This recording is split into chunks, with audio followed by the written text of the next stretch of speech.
Hello student, it is the last part of this chapter, 5th chapter है ये आपका। और इसमें हम पढ़ रहे थे abolition of privy purse. Privy purse को कैसे ख़त्म किया गया, और मैंने कई बार बता लिया ये। प्रिवी परचेज वो पैसे थे, वो देनदारियां थी भारतीय संविधान की तरफ से उन राजाओं को जो भारत में शामिल हुए थे। 565 के करीब रियासतें थी, और उस टाइम मैंने बताया था कि नेहरू जी भी ये इच्छा जाहिर कर चुके थे कि इस तरह का बोझ उस पर नहीं होना चाहिए खजाने पे, क्योंकि उस टाइम एक तो क्राइसिस बहुत है, दूसरे जो नेहरू जी थे समाजवादी समाज अपनाना चाहते थे जिसमें किसी को भी विशेष प्रिविलेज ना दिए जाए। और प्रिविलेज का मतलब विशेषाधिकार नहीं होने चाहिए, और राजाओं को क्यों इस डेमोक्रेसी में विशेषाधिकार दिए जाएं, इस वजह से उन्होंने प्रिवी परचेज को ख़त्म करना की जाहिर की थी इच्छा, बट वो नहीं ख़त्म कर पाए। तो इंदिरा गांधी ने एक संविधान में परिवर्तन किया, 25वां संविधान संशोधन किया, जिसके तहत बैंकों का राष्ट्रीयकरण और प्रिवी परचेज को ख़त्म किया गया। जब वो संसद में 1971 से पहले एक लेके आई थी, संविधान संशोधन लेकर आई थी, क्योंकि संविधान संशोधन भी तो संसद द्वारा किया जाता है, लेकिन वो पास नहीं हुआ था, राज्यसभा में अटक गया था। 1971 में फुल फ्लैज्ड उसको मेजोरिटी मिली और प्रिवी परचेज खत्म हो गए और बैंकों का राष्ट्रीयकरण भी कर दिया गया। कांग्रेस 1971 के इलेक्शन में आई। आफ्टर फॉर्मिंग कांग्रेस आर, आपको पता है कांग्रेस दो भागों में बन गई थी, कांग्रेस आर और कांग्रेस ओ।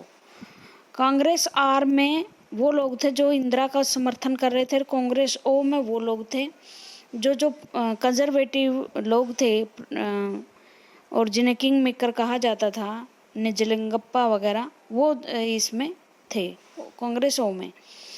तो अब Indira Gandhi did was to establish directly with the electorate by passing the party. अब वो पार्टी का जो कैप्चर था एक किस्म का किंग मेकर का, वो तो इससे ख़त्म हो गया। अब डायरेक्ट लिंक को स्थापित करना चाहती थी जनता से, और सारी पावर उसके हाथ में थी। For this she regenerate the Congress by launching a socialist program. अब इन्होंने अपना एक प्रोग्राम चलाया जिसमें गरीबी हटाओ का नारा दिया गया, और उसने कहा कि मैं बहुत सारे प्रगतिशील काम जो अभी तक नहीं हुए वो करना चाहती हूँ, जिसमें एक था नेशनलाइजेशन ऑफ बैंक्स का राष्ट्रीयकरण। इसका मतलब जब बैंक किसी एक व्यक्ति के हाथ में थे तो उसको देश की पूंजी बनाना, पब्लिक बना देना उसको। प्रिवी परचेज को ख़त्म करना। Abrogated their privilege of the princes, और प्रिंसेस के जो भी अधिकार हैं उनको ख़त्म करना। She devised a unique slogan, उन्होंने एक नारा दिया, गरीबी हटाओ और remove poverty. Riding on the wave of गरीबी हटाओ के नारे पर चलकर सी उसने क्या किया, 1967 में इलेक्शन हुए थे, आपको पता है 5 साल में हमारे इलेक्शन होते हैं। तो इलेक्शन कब होने थे, 1963 में इलेक्शन होने थे। लेकिन कांग्रेस, अब इंदिरा गांधी, आपको पता ही है कांग्रेस दो भागों में बिखर गई थी, और कांग्रेस जो है बाहर, इंदिरा गांधी बाहर से समर्थन लेकर सीपीआई पार्टी का, डीएमके का, और तब सरकार चला रही थी। अब उसे ये लगा कि इस तरह की सरकार भी ज़्यादा देर तक टिकेगी नहीं, क्योंकि ये लोग भी मुझ पर बहुत सारे प्रतिबंध लगाने की कोशिश करेंगे या मेरा काम में रोड़ा अटकाने की कोशिश करेंगे। तो उन्होंने मिड टर्म पोल ही करवा दिए। मिड टर्म का मतलब होता है जब आपका टाइम ना ख़त्म हो। ये प्रधानमंत्री के पास पावर होती है भाई, अगर वो सिफारिश करे राष्ट्रपति को समय से पहले संसद भंग करने की, तो राष्ट्रपति जो है उसका कहना मान लेता है और संसद को भंग कर देता है। और संसद भंग हो गई, 4 साल में ही इलेक्शन हो गए, और इन इलेक्शंस में भरपूर मेजोरिटी के साथ इंदिरा गांधी दोबारा से आई, और जो खोई हुई गरिमा थी कांग्रेस ने दोबारा से इंदिरा गांधी के नेतृत्व में प्राप्त की। 1971 में पोलिंग हुई, वोटिंग हुई। इसी लॉन्च्ड पर्सनलाइज्ड कैंपेन, और उसने खुद कैंपेन की इलेक्शन लड़ने के लिए, और लोगों से अपील की कि अगर आप पॉवर्टी ख़त्म करना चाहते हो, अगर आप देश में समाजवादी पैटर्न चाहते हो, गरीबी अमेरिका भेदभाव दूर करना चाहते हो, और वुमेन मुस्लिम्स पुअर जिनको ऊपर उठाने के लिए उन्होंने वायदे किए और कहा कि आप मेरे में विश्वास दर्ज कीजिए। तो उसके बाद while her farmer colleagues of Congress launched, अब उन्होंने जो दूसरे थे कांग्रेस ओ वाले, उन्होंने कहा रिमूव इंदिरा, इंदिरा हटाओ। उन्होंने ये कैंपेन चलाया कि भारत की जनता इतनी पागल थोड़ी नहीं है कि वो एक व्यक्ति को हटाने के लिए वोट देगी, वो तो ऐसे व्यक्ति को चुनेगी ना जो उनकी समस्याओं का समाधान करे। और जो इंदिरा गांधी थी उसमें उनमें समस्या दिख रही थी, वो किसी को हटाने की बात नहीं कर रही थी, वो गरीबी को ख़त्म करने की बात कर रही थी। तो जब हमारे 5th जनरल इलेक्शन हुए तो कांग्रेस आर, जो इंदिरा गांधी के नेतृत्व में पार्टी थी, उसको 352 सीटें मिली। कहाँ 283 सीटें, और दोबारा से फिर वही फुल फ्लैज्ड बहुमत जो नेहरू जी के टाइम आया करता था। और जो लेफ्ट ओ थी उसको सिर्फ 16 सीटें मिली, और वो सीटें भी शायद इसलिए मिली क्योंकि जो के कामराज थे, निजलिंगप्पा थे, संजीवा रेड्डी थे, ये अपने क्षेत्रों में लोकप्रिय नेता थे, उस पार्टी की वजह से कुछ नहीं मिला उनको। ठीक है, तो 352 के साथ सीट आई, तो अब उसके पास सभी वो पावर थी कि वो कुछ भी अगर परिवर्तन करना चाहे तो वो कर सकती थी। उसके बाद जो है इंदिरा गांधी ने, उसके बाद क्या हुआ, जब जैसे ही ये इलेक्शन हुए उसके तुरंत बाद आपको पता है 1971 में, दिसंबर 1971 में भारत और पाकिस्तान की लड़ाई हो गई बांग्लादेश के मुद्दे पर, और इसमें भी इंदिरा गांधी ने एक बड़ा रोल प्ले किया। भारत की जो ग्लोरी थी वो प्राइड लेकर आई, दोबारा जीते हम। और जब लेजिस्लेचर असेंबलीज का मैंने आपको पढ़ाया था कि हावड़ा से अगर दिल्ली ट्रेन जाती है तो एक भी ऐसा राज्य नहीं बचा था जहां पर कांग्रेस का शासन हो, लेकिन 1972 में जब इलेक्शन हुए लेजिस्लेचर असेंबलीज के, तो मोस्टली स्टेट्स में दोबारा से इंदिरा गांधी की सरकार आ गई, दोबारा से कांग्रेस आ गई। जिन राज्यों में अभी तक दूसरी गवर्नमेंट चल रही थी जो कांग्रेस के अलावा चल रही थी, उनको इंदिरा गांधी ने बर्खास्त कर दिया। यहाँ से गलत काम शुरू हो जाता है लोकतंत्र के साथ।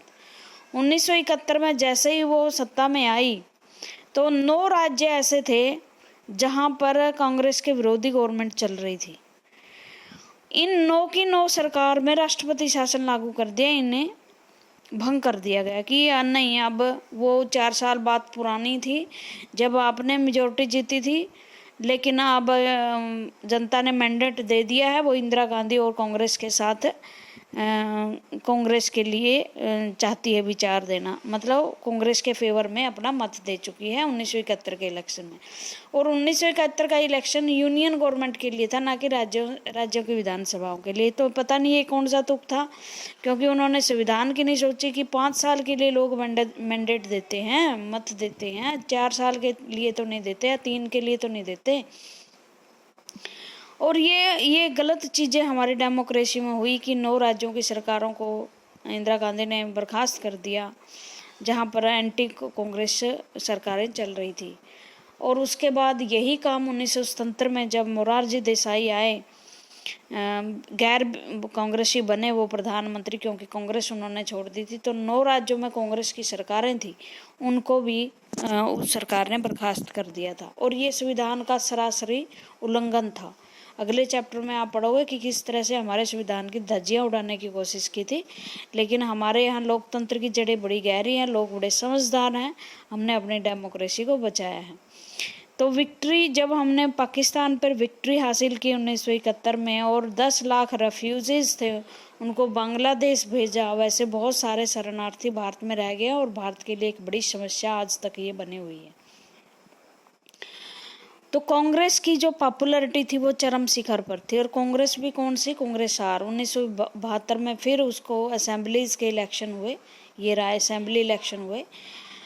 1967 में असेंबलीज और यूनियन के 71 में यूनियन और जो स्टेट असेंबली थी उनके चुनाव अलग अलग होने शुरू हो गए थे भाई। यहाँ एक ध्यान देने की बात ये है, हमारे देश में 1952 में इलेक्शन हुआ।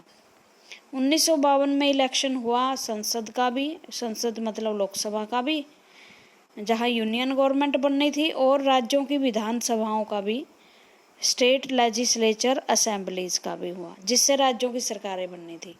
लेकिन अगर आपने अभी ध्यान से अगर पढ़ा तो 1971 में मिड टर्म इलेक्शन हो गए थे, और बहुत सारी और भी सरकारें थी जो 1967 में बनी थी, गठबंधन से बनी थी, बीच में टूट गई थी। तो 1971 में राज्यों की विधानसभाओं के इलेक्शन नहीं हो पाए, या इंदिरा गांधी करवाना नहीं चाहती थी। तो इस वजह से हमारे यहाँ इलेक्शन की डेट बदल गई। लेजिस्लेचर असेंबली के 5 साल जो है वो 72 में पूरे हो रहे थे, तो लेजिस्लेचर असेंबली का चुनाव 1972 में हुआ, और तब से लेकर अब तक प्रयास जारी हैं। मोदी सरकार की भी ये प्रायोरिटी थी कि राज्यों की विधानसभा और लोकसभा का इलेक्शन एक साथ करवा दिया जाए, और बहुत अच्छा आइडिया है, क्योंकि बहुत सारी पावर, एनर्जी, पैसा हमारा बच जाएगा उससे। नहीं तो हर दिन ऐसे लगता है कि आज भी इलेक्शन हो रहे हैं, आज कहीं हो रहे हैं, कल कहीं हो रहे हैं। स्टेप वाइज हो सकते हैं, पहले कुछ राज्यों का एक साथ करवा दिया जाए, फिर इस तरह से। फिर क्या हुआ, 1971 में हमने कांग्रेस की हेड बन गई वो, और गवर्नमेंट की भी हेड बन गई कांग्रेस, जो इंदिरा गांधी थी, कांग्रेस हेड भी बन गई। With such a commanding position she normalized the removed chief minister at win. In fact, party leaders start competing with each to prove their loyalty to Indira Gandhi. देखो यहाँ से कांग्रेस में भी तो गलत चीजें शुरू हो गई थी। देखो पतन होता है, कहीं विकास होता है। पहले लॉयल्टी पार्टी के प्रति थी, जो लीडर कामयाब होता, बढ़िया होता, उसको चीफ मिनिस्टर बना दिया जाता। अब जो क्षेत्रीय लीडर थे उनमें होड़ लग गई कि इंदिरा के प्रति ज़्यादा लॉयल्टी मैं दिखाऊं, वफादारी मैं दिखाऊं, चमचागिरी शुरू हो गई, और मुझे मुख्यमंत्री बना दिया जाए। इन 1971 Indira Gandhi signed the treaty of peace and friendship corporation with Soviet संघ। अगस्त की बात है जब इन्होंने ये साइन किया। क्यों साइन करके आई? क्योंकि पता था कि बांग्लादेश के लिए हमें युद्ध करना ही करना पड़ेगा, और पाकिस्तान बिना युद्ध मानेगा नहीं। तो इससे पहले दिसंबर की उन्होंने फिक्स किया था कि दिसंबर में युद्ध होगा, तो अगस्त में वो सोवियत से संधि कर लेती है, जिसे आज रसिया कहते हैं, और रसिया ने हमारी बड़ी मदद की थी 1971 के इलेक्शन में। It was describe as a international triumph for Indira Gandhi. Indira's stamp of victory in conflict over East Bengal with Pakistan in 1971 proved that her nerves and decisiveness was formidable and beyond all imagination। 1971 में इसने prove कर दिया कि जो सोच रहे हैं लोग वो नहीं है, सबकी कल्पनाओं से ऊपर है ये।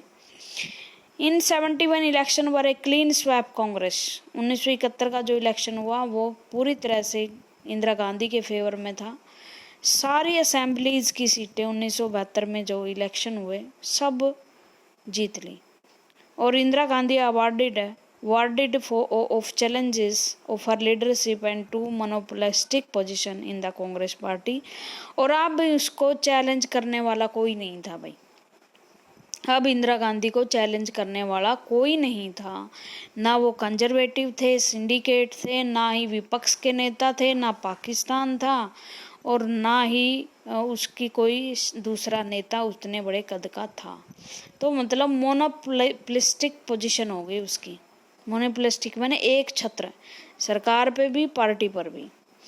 रेस्टोरेशन, दोबारा से पार्टी को बनाना, बिल्डअप करना, तो ये वही है। With Indira Gandhi did not restoration of Congress, the party had won earlier also and was popular, but now it was different party which rallied on the charisma and popularity of its supreme leader। देखो ये कह रहा है कि इंदिरा गांधी से पहले ये नहीं था कि कांग्रेस थी नहीं और पॉपुलैरिटी नहीं थी, पॉपुलैरिटी थी, लेकिन अब प्रायोरिटी बदल गई थी। अब सुप्रीम लीडर इंदिरा गांधी हो गई थी। अब उसका करिश्मा जो है, देखो पार्टी के लिए काम होता है, एक सिद्धांत होते हैं, और एक करिश्मावादी किसी का करिश्मेटिक पर्सनैलिटी होती है। भारत में तो बड़ा फिगर को मानते हैं, देखो कहीं तो पार्टी को मान्यता ज़्यादा होती है, कहीं पर्सनैलिटी होती है एक व्यक्ति की। जैसे चौटाला है, पर्सनैलिटी है, इसके हिसाब से ही कोई पार्टी चल रही है। तो अब कांग्रेस की पर्सनैलिटी जो है वो इंदिरा गांधी हो गई थी, सुप्रीम लीडर हो गई थी वो। उसके बाद क्या हुआ, और उन्होंने कहा कि this party did not have many function, it could did not have many faction. अब उसमें कोई ये भी नहीं था, झगड़े भी नहीं थे। It could not accommodate diverse interest and opinion.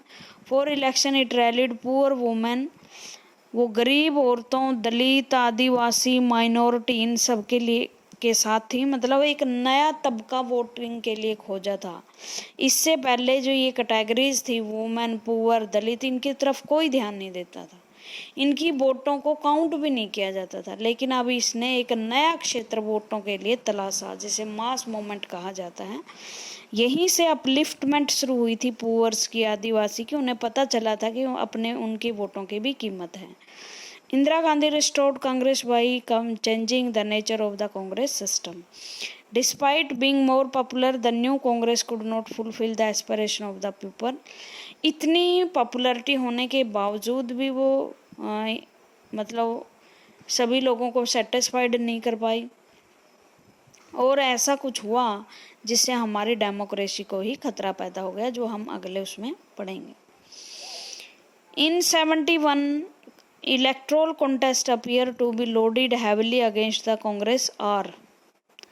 Congress R के विरुद्ध में थे। कौन कौन थे? एक तो कांग्रेस ओ वाले थे, दूसरे जितनी भी पार्टियां बच गई विपक्ष में, वो भी इंदिरा गांधी जी के विरोध में था। तो जो इलेक्शन लड़ा था उन्होंने, दूसरी पार्टियों ने और कांग्रेस ओ ने, वो इंदिरा विरोधी था, इसलिए नारे दे रहे थे ना, मैं remove Indira. Despite all the new Congress had something it's opponent lacked, issue an agenda and positive slogan.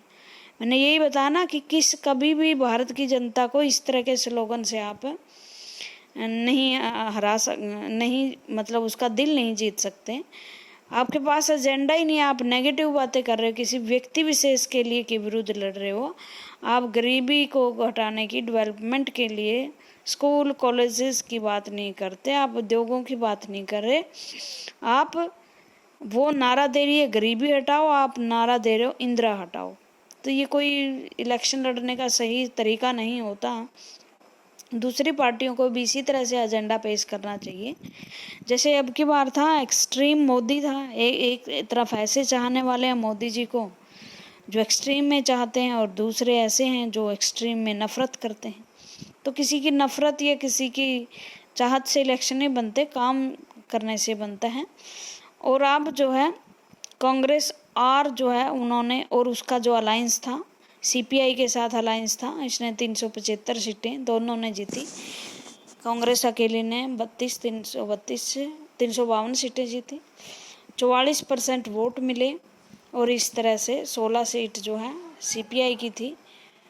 और ये ग्रांड अलायंस बना के आपकी 1971 का इलेक्शन में इंदिरा गांधी आई। पॉलिटिक्स ऑफ गरीबी हटाओ। देखो गरीबी हटाओ का नारा आपको पता ही है, इंदिरा गांधी ने 1971 में दिया था, और इसमें पता था कि उन्होंने क्या करना है। वो मास के लिए, मतलब आम जनता के लिए कुछ करना चाहती थी।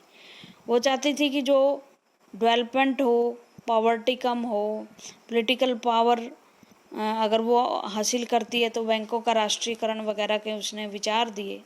और 10 सूत्री कार्यक्रम एक था जिसमें नेशनलाइजेशन था, वीट वगैरह का जो ट्रेड था वो रिवर्स करना। रिवर्स का मतलब होता है कि पहले हम गेहूं खरीदते थे, अब हमने गेहूं बेचना है। ग्लोबल लेवल पे जो ऑयल प्राइसेस बढ़ रहे थे, जिसके कारण फिस्कल डेफिसिट गवर्नमेंट में आ गई थी। तो गरीबी हटाओ के नारे के आधार पर जो वोट दिए थे ना पब्लिक ने, वो पूरे नहीं हुए। यहाँ ये कहना चाह रहा है, क्योंकि किसी का नारे देने से और किसी के अकेले व्यक्ति के काम करने से कुछ नहीं होता। देश में अगर ऑयल प्राइस बढ़ रहे हैं तो जो है ऑयल की मार्केट है इंटरनेशनल लेवल पे वो बढ़ रही है। सूखा वीट का ट्रेड अगर आपको रिवर्स करना है तो अगर आपको सूखा नहीं पड़ता है तो आप ऐसा कर सकते हो, नहीं तो नहीं कर सकते, नेचुरल डिजास्टर जो आते हैं। तो इस तरह से बहुत ही उम्मीदों के साथ इंदिरा गांधी को वोट दिए थे 1972 में लोगों ने, 1971-72 के इलेक्शन में। बट जल्दी ही जून 1975 में जब इमरजेंसी लगी और high courts, supreme courts, media सब पर पाबंदी लगा दी और पॉलिटिकल पार्टीज़ के जो मेंबर थे दूसरे ओपोजिशन पार्टीज़ के, उनको जेलों में डाल दिया, तो जनता का इस बात से भी मोह भंग हो गया था। इसको अगले हम चैप्टर में पढ़ेंगे कि क्या क्या घटनाएं घटी हैं। आज के लिए इतना ही। Thank you very much.